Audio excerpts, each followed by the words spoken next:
अबे एमएफ हुसैन की औलादो, पेंटिंग रोको और उधर ही स्टेच्यू हो जाओ। बिना परमिशन के इधर पेंटिंग करने का नहीं, समझा क्या? अब उनका कुछ इज्जत है कि नहीं इधर? मैडम आप बाहर जाओ, अबे तो स्टेच्यू है। अरे तुम खाली क्यों खड़े हो? ये लो घड़ी को दीवार पे टांगो। क्या?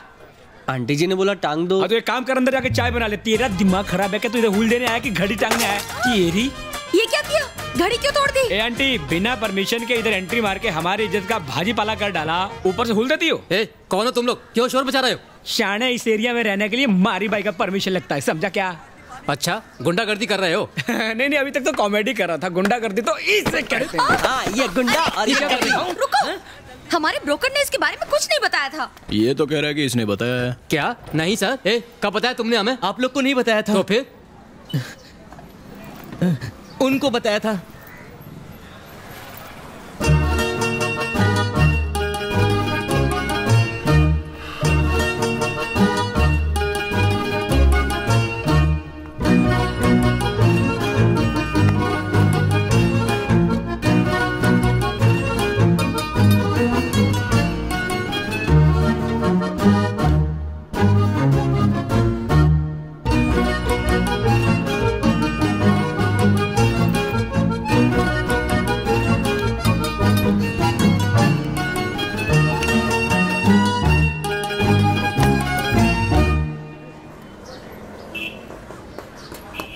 मर्द पे हाथ उठाती है। हमारी bro, she is the only ladies. गैर मर्द को छूती है। तू लेडीज नहीं होती ना तो तेरी बत्ती सी तोड़ देता। अरे देखो, ऐसा मत करना। कल ही इसने दांतों में सीमेंट भरवाया है। तो फिर 2 बार ब्रश करने का ना। इसमें अपन लोग की क्या गलती? अपन लोग तो अपनी ड्यूटी कर रहा है। तो हसीना, ब्रोकर ने तुम्हें बताया था क्या? हाँ, तो तुमने हमें बताया क्यों नहीं? माँ, हम इन गुंडों को पैसे क्यों दें? कल जब मैं बुटीक खोलूंगी, ये लोग फिर से पैसे मांगेंगे। ओह, तो मदर डॉटर यहाँ मिलकर ब्यूटी पार्लर खोलने वाले हैं। अरे जाहिल, ब्यूटी पार्लर नहीं, बुटीक। माँ, इन्हें कौन सा उन दोनों में फर्क पता होगा? मेरी बात सुनो। उंगली दिखा दिया। नीचे कर, नीचे कर, पुट डाउन। ये मेरा घर है, मेरा जो मन करेगा वो करूंगी, समझे? ए मैडम, तू ब्यूटी शॉप खोल या बुटीक शॉप खोल, चाहे तो इसको भी काम पे रख ले। तेरे को जो करना है वो कर, लेकिन इन सब के लिए प्रोटेक्शन कौन देगा? इसलिए आप उनको अपना कट दे दे। Life time protection guaranteed. Protection? किससे प्रोटेक्शन? नहीं दिया तो क्या होगा? अरे कुछ भी हो सकता है। वो कांच टूट के बिखर सकता है। मेरा दहेज देखा ना, वो अलमारी गिरकर टूट सकती है। बेटी का दहेज। भारी है हमारी, कोई हल्का आइटम बोलो ना। ऐसा क्या? वो टीवी भी गिरकर टूट सकता है। नहीं, आज सास बहू का क्लाइमेक्स है। सुनिए जी, दे दीजिए ना इन्हें जो चाहिए। ये लीजिए। मेरा ये तो घर का हुआ, अभी बुटकी का निकालो। बुटीक जो भी है, अंग्रेजी नाम का डबल अमाउंट। अभी तो हमारे पास पैसे नहीं है, थोड़ा टाइम दीजिए, दे देंगे हम। चलो दिया टाइम। देखो, मैं पुलिस के पास जाऊंगी। तो पुलिस स्टेशन हम छोड़ देते हैं, अगली वसूली हमें वहीं से करनी है। मस्त कॉमेडी करती लड़की।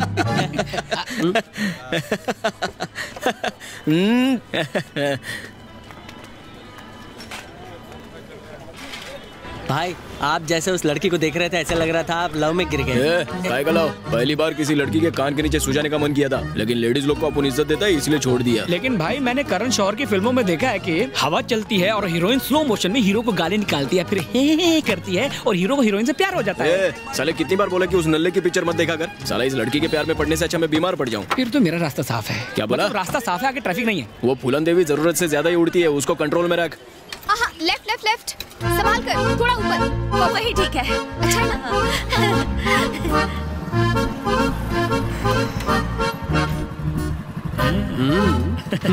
अच्छा।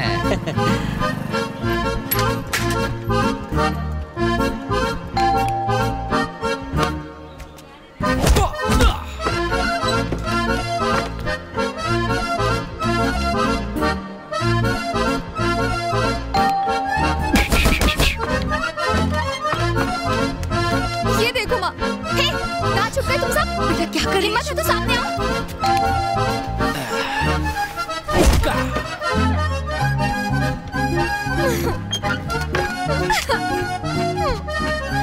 अरे संभाल के ऊपर ले। हाँ, ऊपर ऊपर।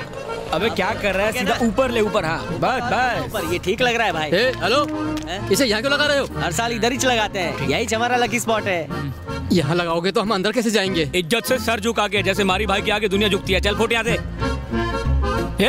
अभी तो अंदर जाने दे रहे हैं, वरना बाहर ही सोना पड़ेगा। आंखों से ही गोली मारो ना भाई। पसंद आया? मुझे तो आया भाई। लगता नहीं आया। कालिया के यार मैं क्या कह रहा था? हाँ ऊपर ले, थोड़ा ऊपर।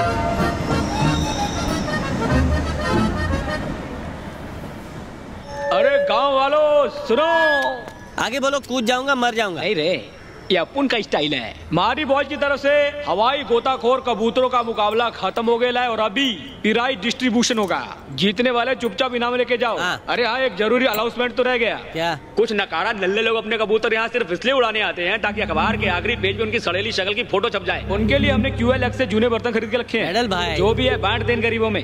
ओके, मारी गोइंग क्लबिंग। अभी मारी जी पुराने खिलाड़ियों और जजों को कंबल से लपेटेंगे। ये लिए लपेटे में क्लैपिंग। और हर साल की तरह इस साल भी मारी जी के कबूतरों ने दूसरे कबूतरों को लोहे के चने चबवाकर मारी जी को पहला इनाम जितवा दिया है। सब लोग ताली में जाके मुस्कुराते रहिए क्योंकि अखबार में किसी का भी फोटो छप सकता है। हम तो अपने कबूतरों को इतने महंगे इंजेक्शन लगवाते हैं, फिर ये मारी के कबूतर ही क्यों जीतते हैं? मार्केट में हमारे कबूतरों की कोई वैल्यू ही नहीं है। जानते हो, दिल्ली और कलकत्ता में भी उसी के कबूतरों की डिमांड है। कल से सब कुछ बदल जाएगा।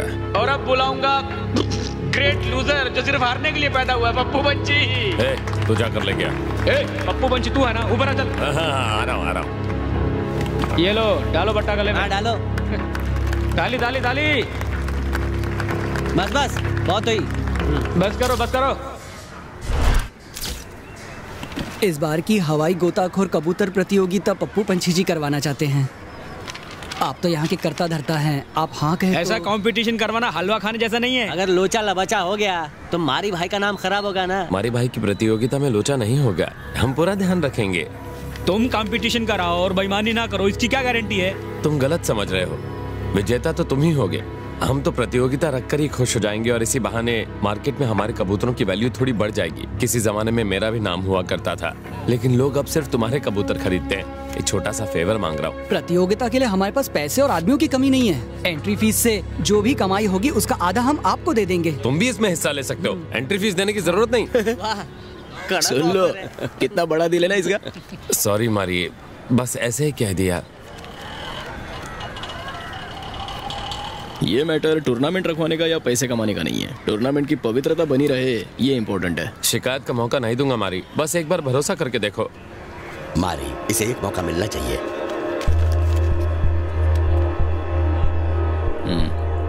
थैंक्स मारी। हमारे कबूतर हिस्सा नहीं लेंगे। लेकिन ऐसा क्यों मारी? तुमने कंपटीशन कराया और हम जीत गए तो तुम्हारी इज्जत की तो लग गई ना। नहीं मारी, अगर तुम्हारे कबूतर जीते तो हमारे लिए फक्र की बात है।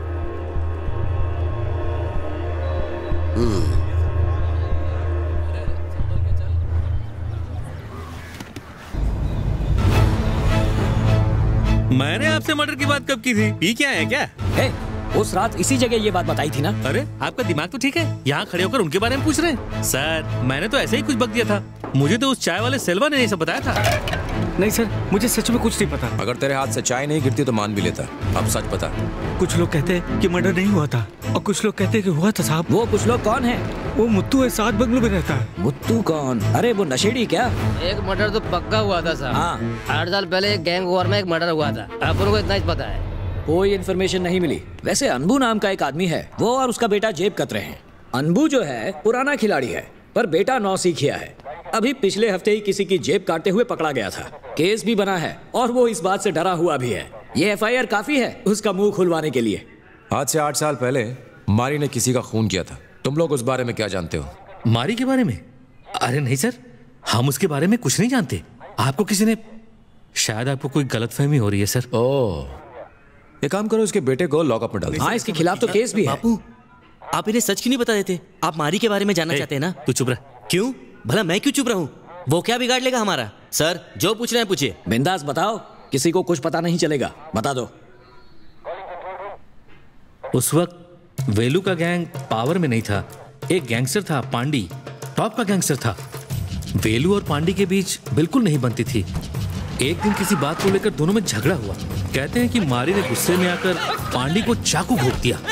इसके बाद गैंगवार बढ़ता ही चला गया। धीरे धीरे पांडी के गैंग का पूरी तरह सफाया हो गया। उस दिन के बाद उस एरिया में वेलू के गैंग का दबदबा बढ़ता चला गया।